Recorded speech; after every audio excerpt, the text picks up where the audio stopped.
सत्यं शिवं सुंदरम, सत्यं शिवं सुंदरम। सत्य ही शिव है, शिव ही सत्य है।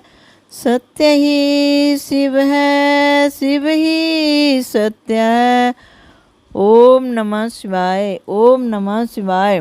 प्रिय भक्तों, आज मैं आपको श्री शिव पुराण का 19वां अध्याय सुनाने जा रही हूँ। शिवजी ने विश्रवा से कहा, अब इस तपस्या को छोड़कर अपनी इच्छा अनुसार वर मांग लो। यद्यपि यह शब्द सदाशिव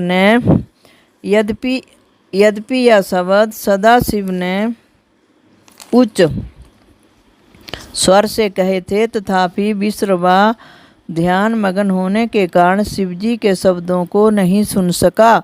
तब शिवजी ने उसके हृदय से अपनी मूर्ति हटा ली। दिक्पति ने उस समय आश्चर्यचकित होकर जब अपने नेत्र खोले तो देखा कि शिवजी अपने पूर्व रूप से, जैसा कि वह सुन चुका था, सम्मुख खड़े हुए हैं। उनके वाम अंग में पार्वती खड़ी थी। यह देखकर वे अत्यंत प्रसन्न हुआ, परंतु अत्यंत प्रकाशवान तेज को देखने की शक्ति न होने के कारण उसने अपने नेत्र बंद कर लिए। फिर इस प्रकार कहा, हे नाथ, मुझे आप अपने चरण दिखा दीजिए तथा ऐसी शक्ति दीजिए जिससे मैं आपके दर्शन कर सकूं। मैं इसके अतिरिक्त और कुछ नहीं चाहता, क्योंकि संसार में इससे अधिक और कोई पदार्थ नहीं है। दिक्पति यह कहकर चुप हो गया। शिवजी उसके वचनों को सुनकर अत्यंत प्रसन्न हुए। उन्होंने दिक्पति को अपने स्वरूप का दर्शन प्राप्त करने की शक्ति प्रदान की तथा अपने हाथों से उसके हाथ पकड़ लिए। सर्वप्रथम दिक्पति ने नेत्र खोलते ही शिवरानी को देखा और कहा, हे देवी, कौन है ये? देवी कौन है? इनका बड़ा सौभाग्य है जो इस शिवजी के इतने निकट रहती हैं। इनके पुण्य, प्रेम तथा माता पिता धन्य हैं। उसने यह बात बारंबार कही तथा शिवरानी को प्रत्यक्ष कुदृष्टि से देखा। इससे उसकी आंखें तुरंत फूट गई। उस समय देवी ने क्रोधित होकर कहा, यह तपस्वी कुदृष्टि रखने वाला है, इसी से इसे कष्ट मिला है। यह ऐसे व्यंग्य वचन कहकर मुझे अपनी स्त्री के समान देखता है।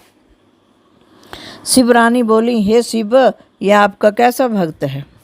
यह वचन सुनकर शिवजी हंसते हुए बोले, हे देवी, इसने छल का त्याग कर ऐसा तप किया है जो प्रत्यक्ष है। तुमको मेरे साथ देकर तुम्हारे भाग्य को अपने से अधिक जानकर इसने सराहना की है। इसने कुदृष्टि से नहीं देखा है। इसके पश्चात शिवजी दिक्पति से बोले, तुम्हारी जो इच्छा है वो मांग लो। हमारे आशीर्वाद से तुम समस्त निधियों एवं संपूर्ण राजाओं के स्वामी होंगे। तुम्हारे अधीन विद्याधर, यक्ष तथा किन्नर रहेंगे। तुम्हारी जो गुप्त इच्छा है हम इसे भी जानते हैं, अतः हम मित्र होकर तुम्हारे ही निकट रहेंगे, अर्थात कैलाश पर्वत पर निवास कर तुमसे अत्यंत प्रेम रखेंगे और तुम्हारी हर कठिनाई को दूर करते रहेंगे। अब तुम शिवरानी के चरणों पर गिरकर इनसे क्षमा मांगो, क्योंकि ये तुम्हारी माता हैं। इस प्रकार ये प्रसन्न होकर अपना क्रोध शांत कर लेंगी। शिवजी की आज्ञा सुनकर विश्रवा शिवरानी के चरणों पर गिर पड़ा। तब शिवजी शिवरानी से बोले, हे देवी, यह तुम्हारा परम भक्त है, तुम उसके ऊपर कृपा करो और इसको अपना सेवक समझो।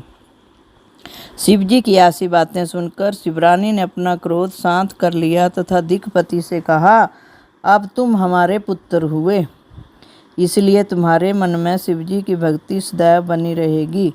तुमको शिवजी ने जो वरदान दिया है वह सत्य है।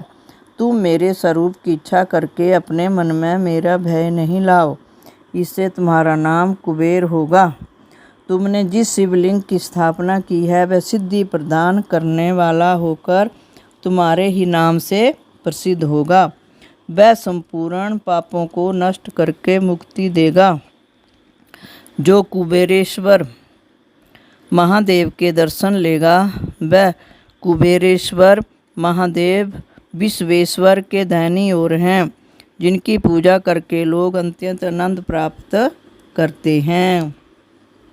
शिव और शिवरानी दिक्पति को यह वर देकर तथा यह कहकर कि हमारे आने की प्रतीक्षा करना अंतर्धान हो गए। दिक्पति भी अपने घर को लौट आया। शिवजी की कृपा से उसने बहुत धन प्राप्त किया।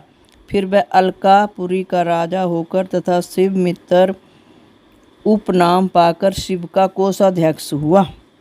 तब से वह सदैव शिव की भक्ति में संलग्न रहता है। अलकापुरी इतनी सुंदर है जिसको देखकर मनुष्य का मन मोहित हो जाता है। हे नारद, मैंने तुम्हें यह विश्रवा की कथा कह सुनाई कि इसने किस प्रकार शिवजी से वरदान प्राप्त किया।